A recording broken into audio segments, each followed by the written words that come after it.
मेरा नाम नैना है। मैं एक हाई क्लास फैमिली से बिलोंग करती हूँ। मैं अमीर बाप की बिगड़ी हुई बेटी थी। ऐसी मैं बचपन से ही नहीं थी, बस हालात ने मुझे ऐसा बनने पर मजबूर कर दिया था। मैं कोई इतनी बिगड़ी हुई लड़की नहीं थी कि लड़कों के साथ अय्याशी करती या फिर कोई गलत काम करती थी। बस मैं अमीर परिवार की होते हुए भी तमीज़दार नहीं थी। मेरे बिहेवियर में बदतमीजी झलकती थी।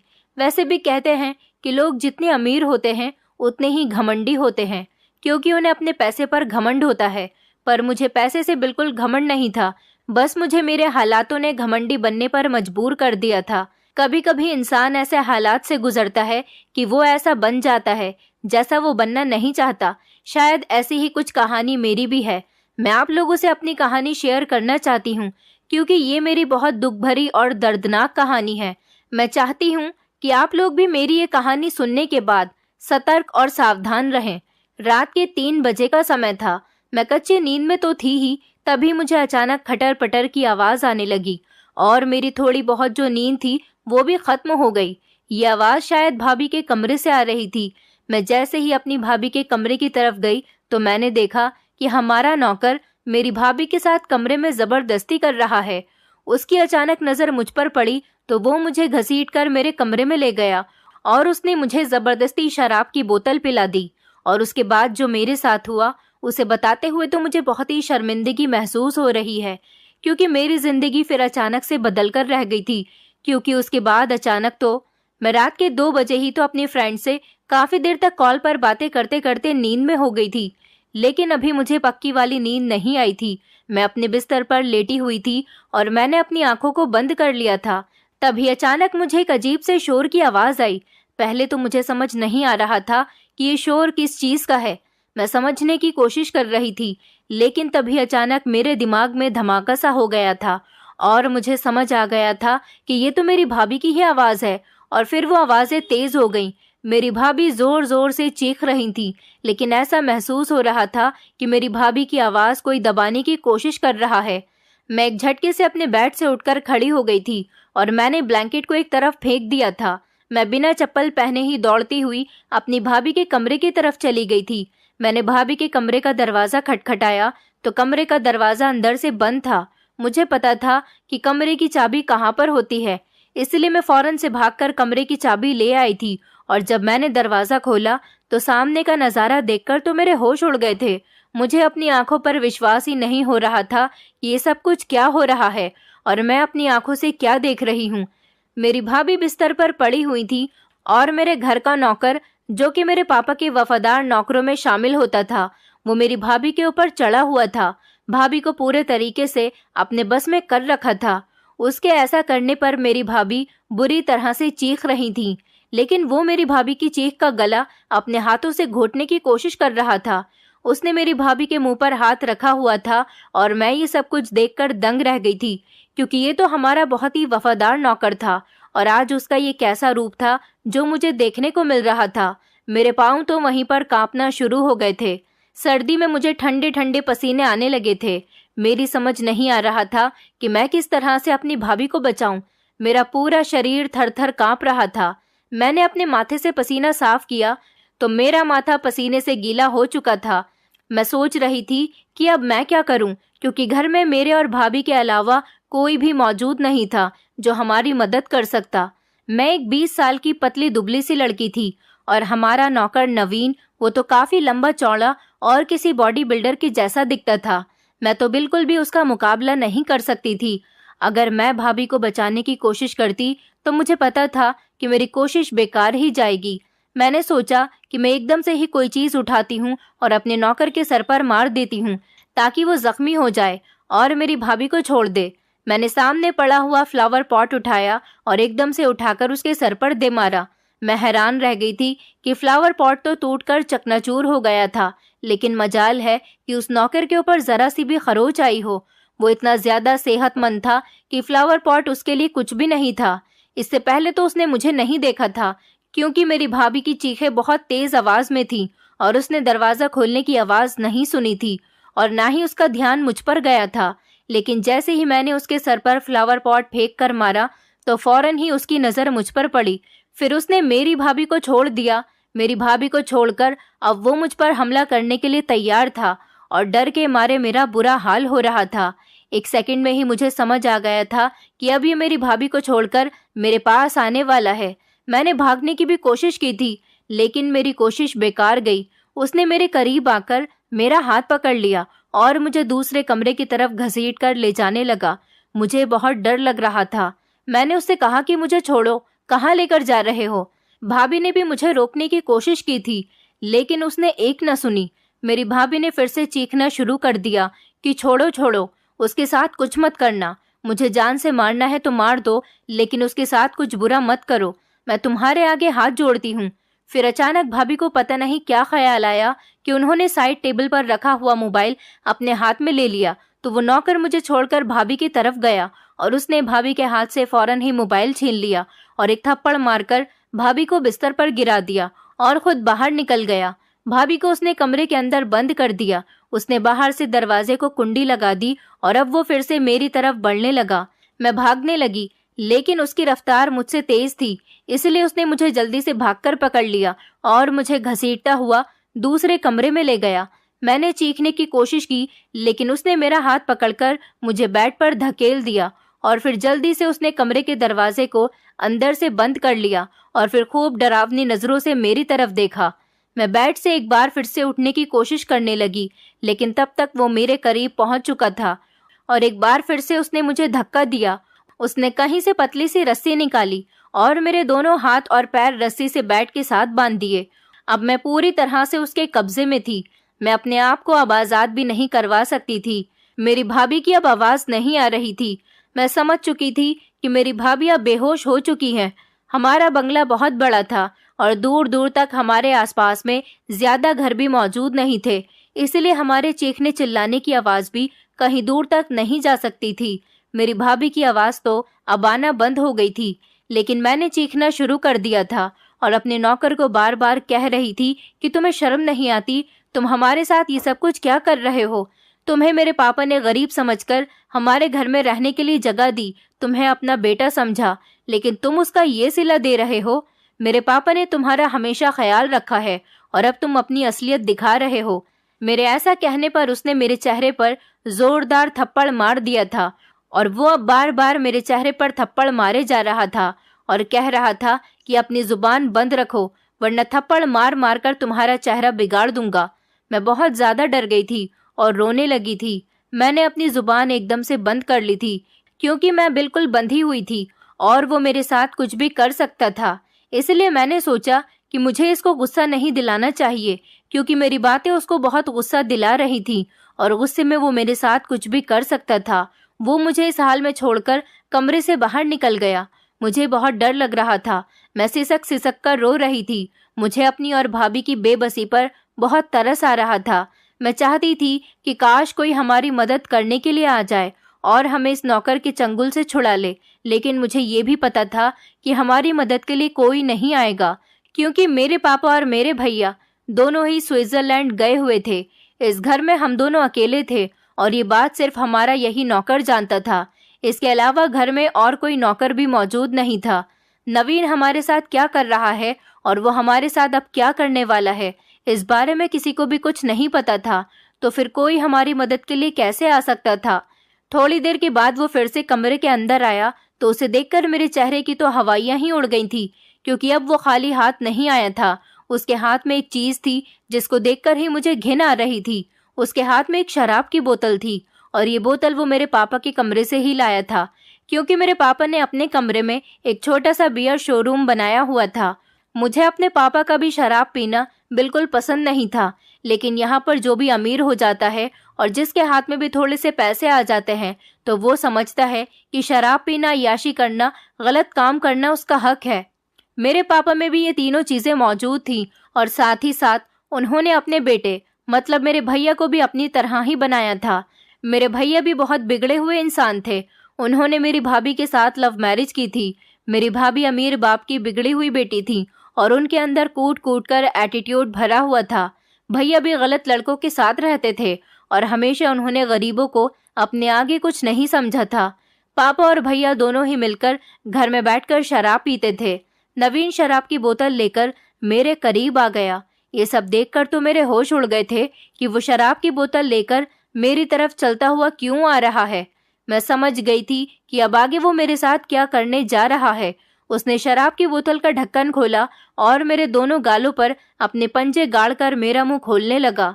मैंने बहुत कोशिश की कि मैं अपना मुंह ना खोलूं, लेकिन जब उसने देखा कि मैं अपना मुंह नहीं खोल रही हूं, तो उसने मेरी नाक को दबा दिया। नाक बंद हो जाने की वजह से मेरी सांस का रास्ता बंद हो गया था। मुझे सांस नहीं आ रही थी और मैं घबराने लगी थी, क्योंकि मैंने अपना मुंह बंद किया हुआ था। इसीलिए मेरा दम अंदर ही अंदर घुटने लगा था। मेरी नाक को तो उसने बंद किया हुआ था और मैं मुंह खोलना नहीं चाहती थी। फिर मजबूरन मुझे अपना सांस लेने के लिए अपने मुंह को खोलना पड़ गया और उसने फौरन मेरा मुंह खोलते ही शराब की बोतल मेरे मुंह में लगा दी और शराब मेरे मुंह में डालने लगा। अब वो जबरदस्ती मेरा मुंह खोलकर शराब मुझे पिलाना चाह रहा था, मगर मैं ना चाहते हुए भी उसे पी रही थी, क्योंकि मैं बहुत बुरी तरह से फंस गई थी। अगर मैं मुंह नहीं खोलती तो वो शराब अंदर डाल देता, और ऐसा करते करते ही उसने शराब की आधी बोतल मुझे पिला दी थी। फिर थोड़ी ही देर में मुझे एहसास हुआ कि मुझ पर नशा सवार होने लगा है। मुझे कमरे की छत घूमती हुई नजर आ रही थी, बल्कि ऐसा लग रहा था कि पूरा घर ही गोल गोल घूम रहा है। मैं पूरी तरह से नशे में धुत हो गई थी। मैं उसे देख रही थी और वो मुझे शातिर सी मुस्कुराहट लेकर देख रहा था, लेकिन मुझ पर तो बेहोशी सवार होने लगी थी और उसका चेहरा मेरी आंखों के सामने धुंधलाने लगा था। मैंने आधे नशे की हालत में महसूस किया था कि अब मुझ पर बहुत बड़ी मुसीबत आने वाली है। वो मेरे करीब आकर बैठ गया और धीरे धीरे वो मेरे कपड़े मेरे शरीर से अलग करने लगा। मैंने बेबसी से आंखें बंद कर ली और मैं पूरी तरह से बेहोश हो चुकी थी। उसके बाद मुझे कुछ पता ही नहीं चला कि नवीन ने मेरे साथ क्या किया। हालांकि ये तो मैं अच्छी तरह से जान गई थी कि ये इंसान मेरी इज्जत को खराब करने वाला है। बेहोश होने के बाद तो मुझे कुछ भी पता नहीं चला। नवीन हमारा बहुत पुराना नौकर था और मैं बचपन से ही नवीन को देखती हुई आ रही थी। वो बचपन से ही काफी हेल्दी और मोटा ताजा था। जब वो इस घर में आया था तो उसकी उम्र 10 साल थी और उस वक्त मेरी उम्र 8 साल थी। मुझे आज भी उसका वो पहला दिन याद है जब मैंने उसे पहली बार देखा था। वो मेरे पापा को कहीं पर गंभीर हालत में मिला था। मेरे पापा को उस पर तरस आ गया, इसलिए वो उठाकर उसे हमारे घर ले आए थे और उन्होंने फैसला किया था कि वो अब हमारे घर पर हमारा नौकर बनकर रहेगा। वो मेरे पापा के हर काम में हाथ बटाता था और साथ ही साथ उसकी मेरे भैया से भी अच्छी और गहरी दोस्ती हो गई थी। वो जैसे जैसे बड़ा हो रहा था, उसने देखते ही देखते हमारे घर की सारी जिम्मेदारी को संभाल लिया था। मेरे पापा और मेरे भैया को नवीन पर बहुत ज्यादा भरोसा था। मुझे भी शुरू से ही यही लगता था कि वो भरोसे के काबिल था। मेरे पापा और मेरे भैया का बिहेवियर तो उसके साथ बहुत अच्छा था, लेकिन जब से मेरी भाभी शादी करके हमारे घर में आई थी, तभी से ही उनका बिहेवियर उसके साथ बिल्कुल भी अच्छा नहीं था। मेरी भाभी एक बहुत बड़े बिजनेसमैन की इकलौती बेटी थी, जिनकी मेरे भैया के साथ लव मैरिज के तौर पर शादी हुई थी। जब उनकी शादी मेरे भैया से हुई, हम लोग बहुत खुश थे, क्योंकि वो देखने में बहुत खूबसूरत थी। मेरे भैया तो बिगड़े हुए थे। उन्होंने कभी ऑफिस की जिम्मेदारियों को नहीं समझा था, सिर्फ अपने पिता के पैसे पर ही ऐश किया था। मेरे पापा के पास बहुत सारा पैसा और प्रॉपर्टी थी कि अगर भैया उनके काम में हाथ ना भी बटाते तो फिर भी उनके पास पैसे की कोई कमी नहीं थी। मेरी माँ तो हम दोनों भाई बहन छोटे थे तभी हमें छोड़कर इस दुनिया से चली गई थी। फिर मेरे पापा अकेले हो गए थे जब उन्होंने गलत कामों में पड़ना शुरू कर दिया। वो शराब पीने लगे और स्मोकिंग भी करने लगे थे। उन्होंने अपने बच्चों पर ध्यान देना छोड़ दिया। उनका काम सिर्फ इतना था कि उन्हें पैसा कमाना था। उन्होंने कभी भी हम दोनों भाई बहन को एक पिता के जैसा प्यार नहीं दिया।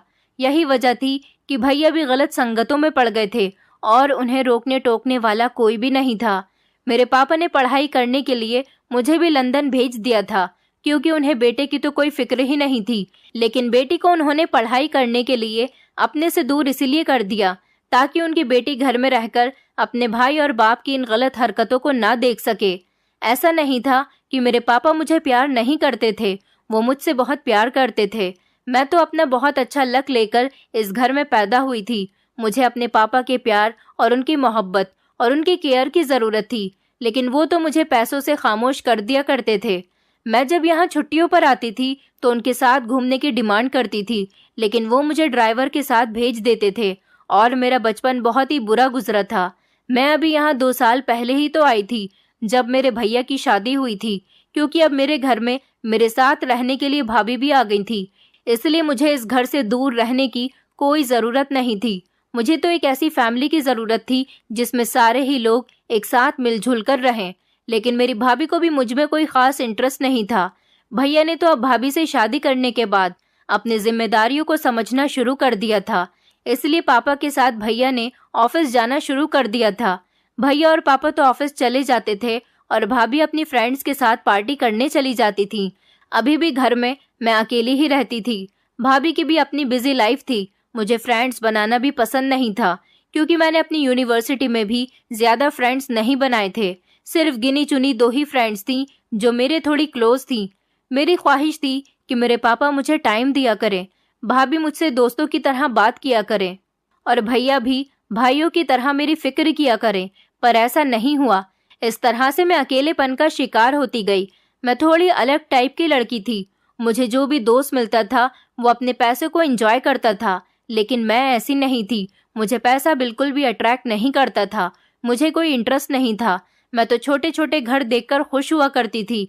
इसलिए मैं गांव की लाइफ को आइडियल समझती थी, क्योंकि गांव के लोग एक साथ मिलजुल कर और प्रेम से रहते हैं। जब मैं यूट्यूब पर किसी गांव का व्लॉग देखती तो ये सोचती कि ये लाइफ बहुत मस्त होगी, क्योंकि गांव के लोग एक दूसरे की फिक्र करते हैं और मिलजुल कर रहते हैं। मुझे तो ऐसी ही जिंदगी की चाहत थी, पर शायद ऐसी लाइफ मेरे नसीब में नहीं थी। फिर धीरे धीरे मैंने इसी जिंदगी को एक्सेप्ट कर लिया और मैं इसी रंग में ढलती चली गई। मेरी फैमिली का जो माहौल था, मैंने भी अपने आप को इसी माहौल में ढाल दिया था और अब मैं भी उसी चीज का हिस्सा बन गई। मैंने भी नौकरों पर चीखना चिल्लाना शुरू कर दिया। जिस तरह भाभी को मैंने नौकरों के साथ बिहेव करते हुए देखा था, और खासकर नवीन तो भाभी का सबसे पहला टारगेट होता था। वो सबसे ज्यादा इंसल्ट नवीन की ही करती थी और वो सर झुकाकर खामोशी से भाभी की सारी बेइज्जती सहता रहता था। और भाभी भी धीरे धीरे नवीन की इंसल्ट करती गई। पता नहीं कैसा सुकून मिलता था मुझे और मेरी भाभी को उसकी इंसल्ट करते हुए। लगभग 5 साल तक नवीन हम दोनों नंद भाभी की इंसल्ट को सहता रहा। और फिर कुछ दिनों के बाद मेरे पापा ने अपना बिजनेस स्विट्जरलैंड में सेट करने का इरादा कर लिया। उन्होंने कहा कि वो खुद अपना बिजनेस बाहर शिफ्ट करेंगे और इसके कुछ दिनों बाद हमें भी वहां पर बुला लेंगे। कुछ दिन तो पापा स्विट्जरलैंड में अपना बिजनेस अकेले ही सेट करते रहे, लेकिन कुछ दिनों के बाद उन्होंने भैया को भी अपने पास बुला लिया और फिर फैसला किया कि कुछ ही दिनों बाद हम लोग भी स्विट्जरलैंड चले जाएंगे। और अब वो टाइम भी आ गया था कि 1 हफ्ते के बाद हमारी फ्लाइट थी।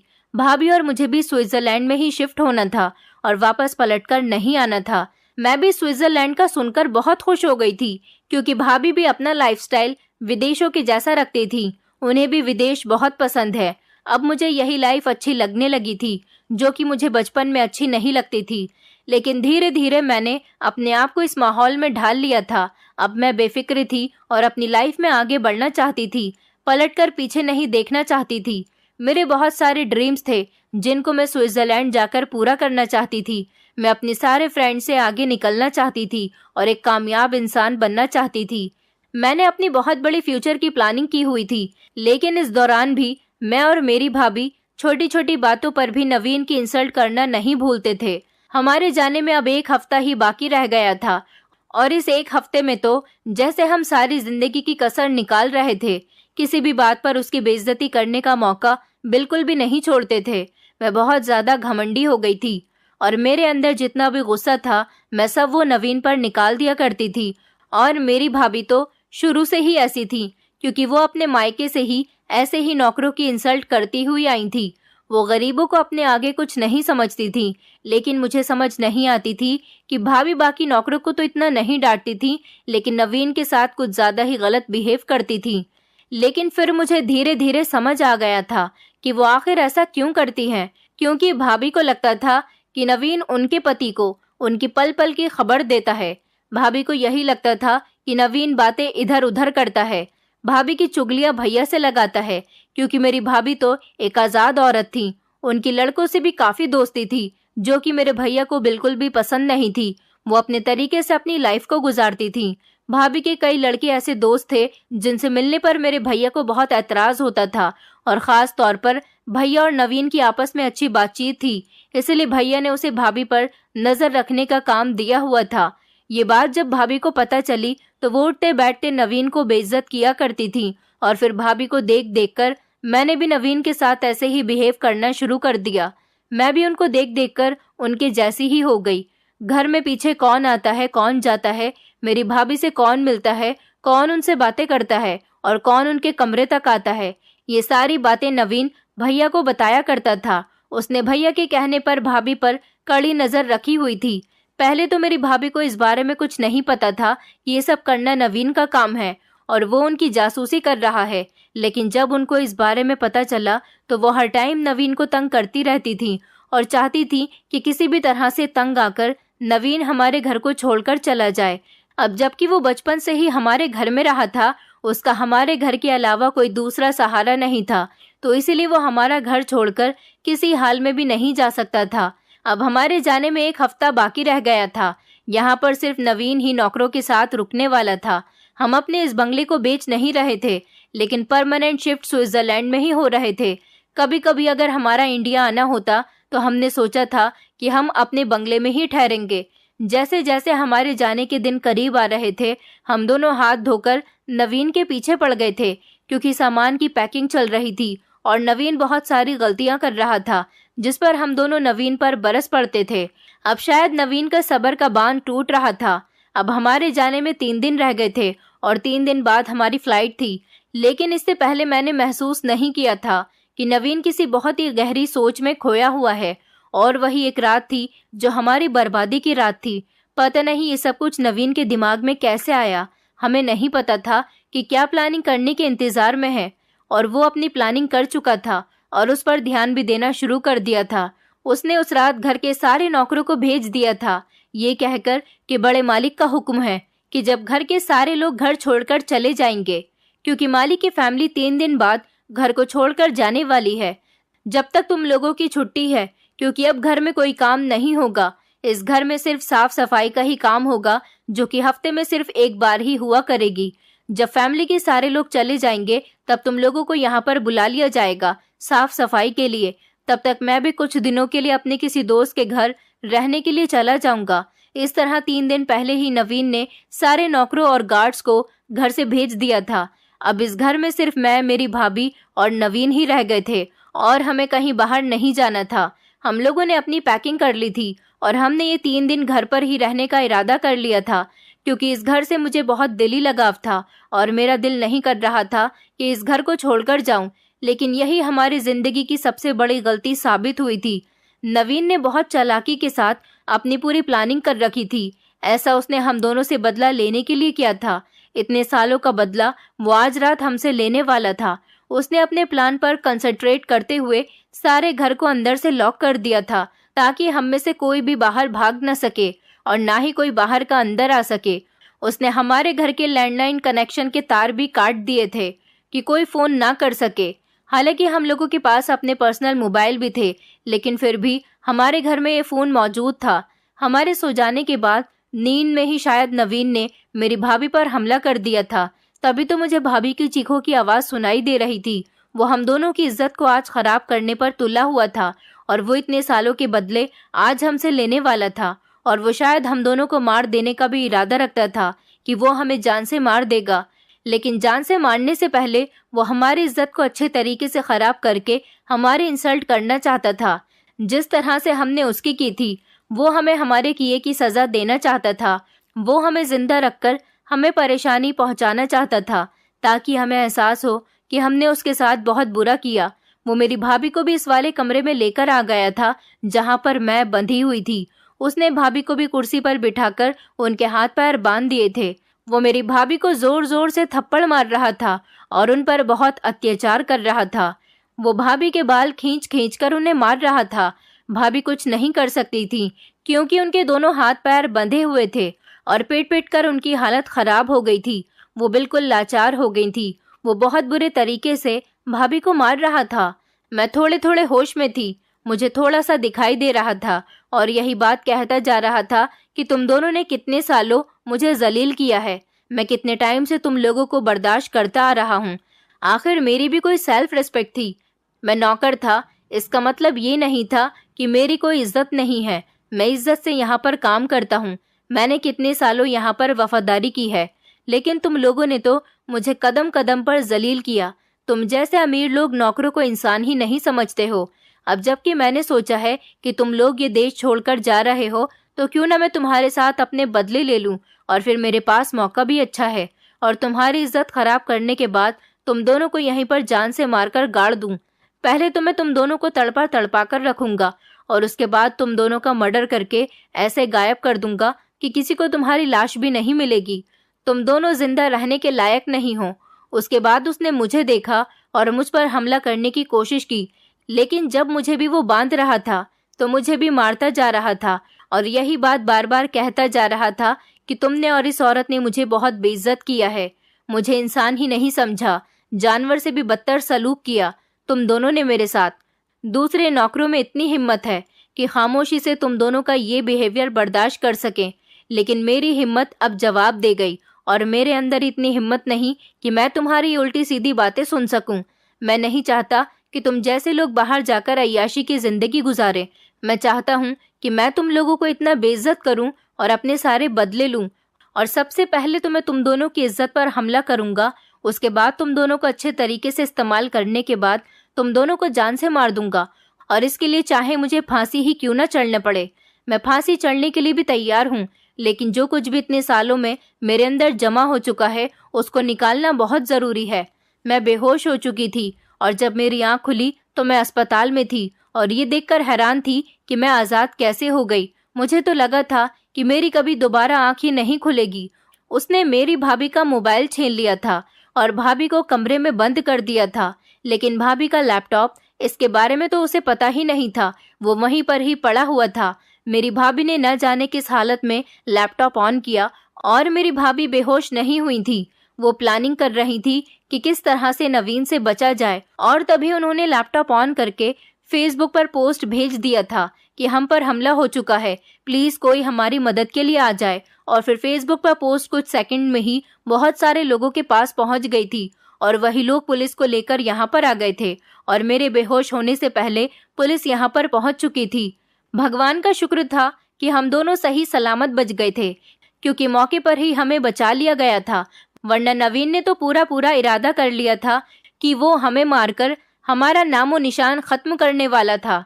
जब मेरी तबीयत कुछ बेहतर हुई और मैं अस्पताल से घर वापस आई, तो मेरी दिमागी हालत बहुत अजीब सी हो रही थी, और ये खबर सुनकर भैया और पापा भी स्विट्जरलैंड से वापस आ गए थे। मेरे पापा मुझे देखकर रोने लगे थे और कहने लगे कि मेरी प्यारी बेटी को भगवान ने बचा लिया है। मैं तो इतने सालों से एक आस्तीन के सांप को पालकर बैठा हुआ था। मैंने उस घटिया इंसान पर आंख बंद करके भरोसा कर लिया था। मैं उस पर अंधविश्वास करता था, लेकिन मुझे नहीं पता था कि एक दिन ऐसा भी करेगा, मेरे भरोसे को चकनाचूर कर देगा। भगवान का शुक्र है कि मेरी बेटी और बहू की जान बच गई। भगवान ने तुम दोनों की इज्जत भी बचा ली। वो तो अच्छा है कि मौके पर पुलिस ने आकर नवीन को अरेस्ट कर लिया, वरना वो न जाने तुम लोगों के साथ क्या क्या करता। शायद ये जिंदगी में पहली बार था कि मैं अपने पापा की आंखों में आंसू देख रही थी और उनके मुंह से ऐसे शब्द सुन रही थी। मैंने अपने होश में पहली बार उनको अपनी जुबान से भगवान का नाम लेते हुए सुना था, और भैया और पापा भगवान का धन्यवाद कर रहे थे, क्योंकि भैया और पापा दोनों को ही पैसे का इतना घमंड था कि उन्होंने कभी ये सोचा भी नहीं था कि उनको ये सब कुछ देने वाला भी तो भगवान ही है। मैं आज उन लोगों को भगवान का शुक्रिया करते हुए अपनी आंखों से देख रही थी, वरना इतना पैसा होने के बावजूद भी मैंने कभी भी सारी जिंदगी लोगों को अच्छे शब्द बोलते हुए नहीं सुना था। ये पहला मौका था जब मैंने इन लोगों को इतना भगवान के आगे गिड़गिड़ाते हुए देखा था। आज तो भाभी का बिहेवियर भी बहुत बदला हुआ था। वो बड़ी तरसती हुई नजरों से मुझे देख रही थी। कंडीशन तो उनकी भी ठीक नहीं थी, लेकिन इस हादसे से उनका भी बिहेवियर नरम पड़ गया था। मेरे दिल को सुकून मिल गया था। मैंने सोचा मुझे भी भगवान का शुक्रिया अदा करना चाहिए, क्योंकि वो रात हमारी जिंदगी की ऐसी रात थी जिसने मेरी जिंदगी को पूरे तरीके से बदल कर रख दिया था। मैं जो अय्याशियों की जिंदगी गुजार रही थी और अपने भगवान से बहुत दूर थी, मैंने वो सब कुछ छोड़ दिया था और मैंने पूरे तरीके से भगवान की लीला में खुद को ढाल लिया था। मैंने सोचा कि जिस भगवान ने मुझे नई जिंदगी दी है और जिस भगवान ने मेरी इज्जत की हिफाजत की है, मैं सारी जिंदगी उससे प्रार्थना करूंगी और अब किसी भी पाप के रास्ते पर नहीं चलूंगी।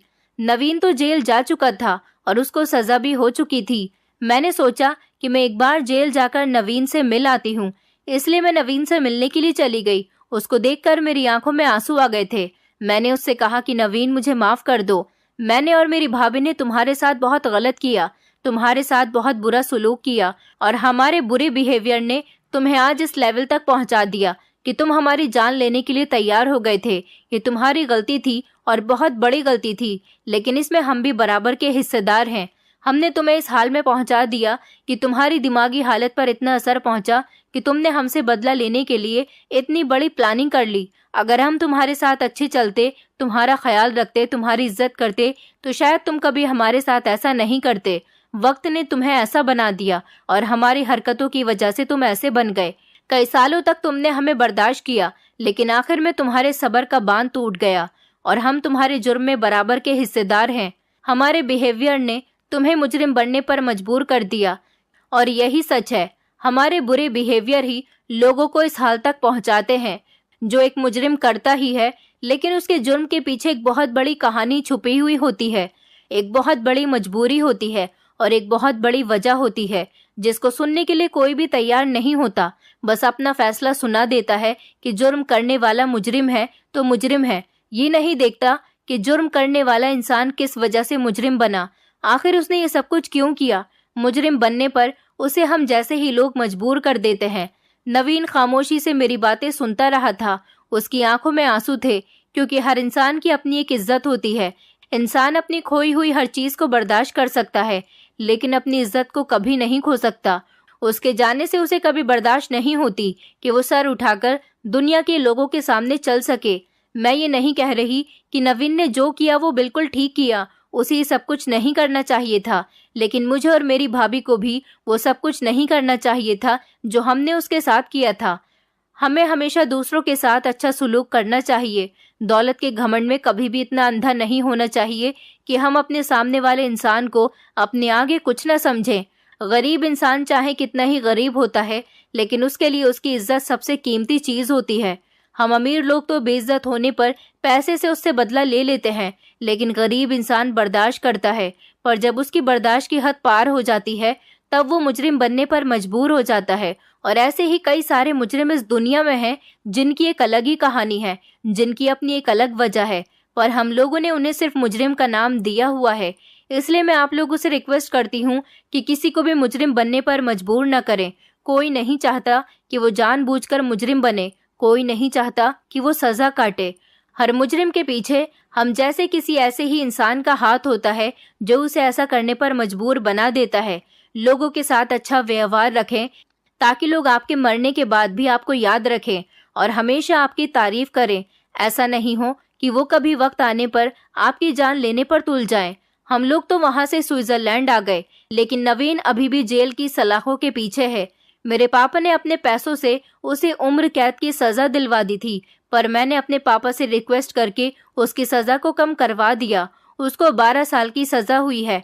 मैं भगवान से प्रार्थना करती हूँ कि वो अपनी जिंदगी में सुधर जाए और जब जेल से वापस आए तो अपनी जिंदगी की नई शुरुआत करे और भगवान उसका सामना दोबारा से हम जैसे लोगों से ना करवाए। दोस्तों, उम्मीद करती हूँ आपको हमारी कहानी पसंद आई होगी। कहानी पसंद आई है तो वीडियो को लाइक करें, चैनल पर नए हैं तो चैनल को सब्सक्राइब करें और हाँ, नोटिफिकेशन बेल को जरूर दबाएं ताकि अगली अपडेट सबसे पहले आपको मिले।